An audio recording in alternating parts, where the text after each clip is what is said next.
สบายดีย่ำเสาร์วันที่13 เดือนหา2025มาเบิกอันนี้แม่นห่านบุญบอครับขอบคุณบุญบอบุญแห้วอันนี้ก็จะเป็นเพื่อนของประชาชนเวียดนามนครเฮตัวนี้แม่นเซ็นท่าโฮจิมินห์ท่ามันยางหล่อแคมท่าตัวนี้ก็จะแม่นห่านแปลงรถจักรรถถีบเนาะจะแม่น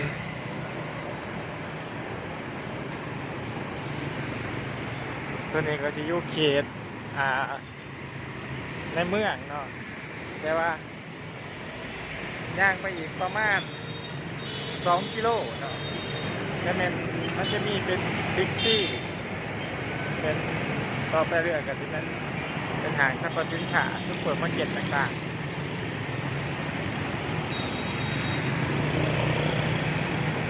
รถหลายเขาเจ้ากำลังออกไปเฮ็ดเวียกเฮ็ดงาน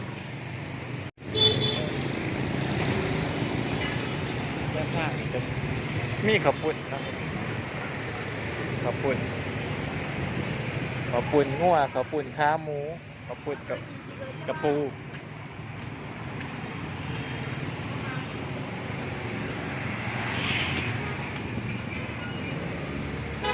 เนี่ยอันนี้ก็เป็นทางลาดยางกับหอ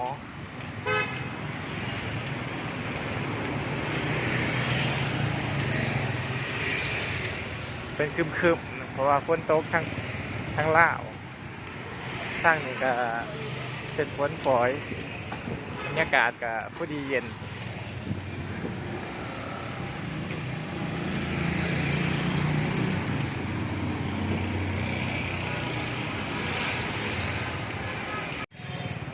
ยางมากหน่อยนึงกับพอดีมาพอในขาเพิ่นขายพักอันนี้เป็นบักแตงเนาะบักแตงอยู่เวียดเนาะจะแตกต่างจากบักแตงอยู่ลาวเขาเนี่ยบักแตงตัวนี้แซ่บนี่พักขายอีสังบักกระถินขายน้ำหวานนี่ขายน้ำหวานขายน้ำเต้าหู้นะโอ้มีบักข้าวโพดเพราะมีต้มบักข้าวโพดมีข้าวจีเกิมเห็นตัวนี้แม่นข้าวปุ้นห้อยเนาะข้าวปุ้นห้อยข้าวปุ้นมันเป็นเส้นเป็นต้มเส้นตัวนี้ก็แม่นเส้นทางรถไฟเส้นทางรถไฟปูนทางภาคเหนือแต่เนื้อตลอดไต่อยู่นี่เนาะอันเสียงบีบอันแก้รถนี่เป็นเรื่องปกติเนาะเพื่อเป็นการส่งสัญญาณ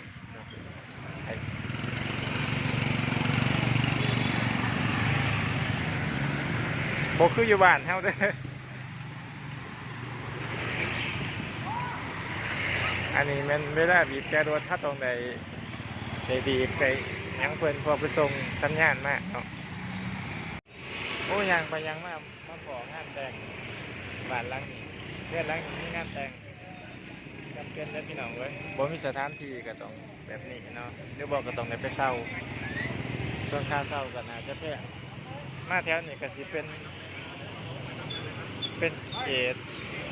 ขายเครื่องอีกเนาะนี่ข้าวปุ้นเขาเกิดว่าเป็นแกงแก้มผ้าเขาจะคิดแบบง่ายๆเนาะพอกินแล้วก็ต้องเดี๋ยวก็นาเบียเปล่ากินเปล่าไปเฮ็ดเบียของใครของมัน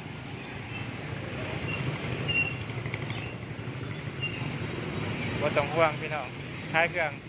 อยู่เวียดนามขายอยู่ไทยกับบ่ได้ขายเนาะกาแฟข้าวปุ้นข้าวจี้เฟอข้าวเปียกต่างๆแค่นั้นร้านหน่อย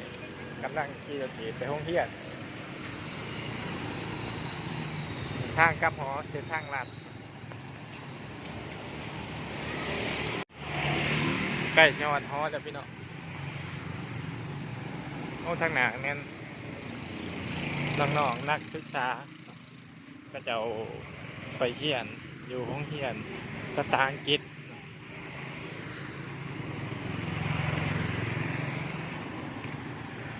เดี๋ยวนี้เพิ่นเปลี่ยนระบบใหม่เนาะ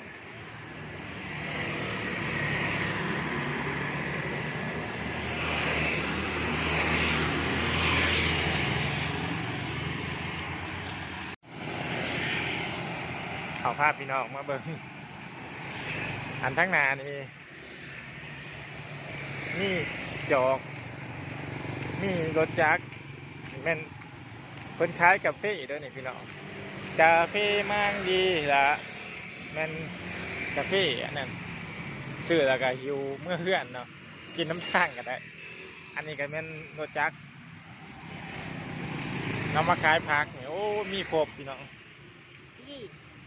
มัวเราอีแฮ có mã เราหมาบ้านเทนาว ăn mày đứa หมดเงยthôi tươi bán ngang thôi โจรไว้เรานี่ให้งาน ซื้อพักใบบัวบกพักหน่อเมื่อต้มกินกับใบมันแก้ว rồi con nắm nha นี่เนื้อ cái gì con ว่ายังไง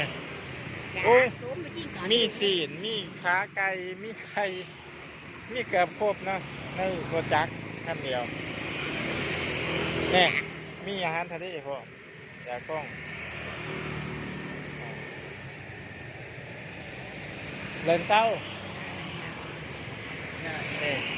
เงยบ้านแดดนี่ผู้ค้ายกับงามนี่สื่อพักเราหาพันเราบ่มีเงินทอนเราได้แถมบักม่วงให้อันนี้เป็นบักม่วง2 หน่วยนี่เราว่าเราให้ซื้อๆผักบัวเราก็ให้ซื้อๆแล้วก็เอาไป10,000ให้เราพี่น้องเราก็ได้ให้ไข่น้ำ2 หน่วยบักเพชรผักบัวแล้วก็บักม่วงนี่มันของฝากของโตะท่านว่า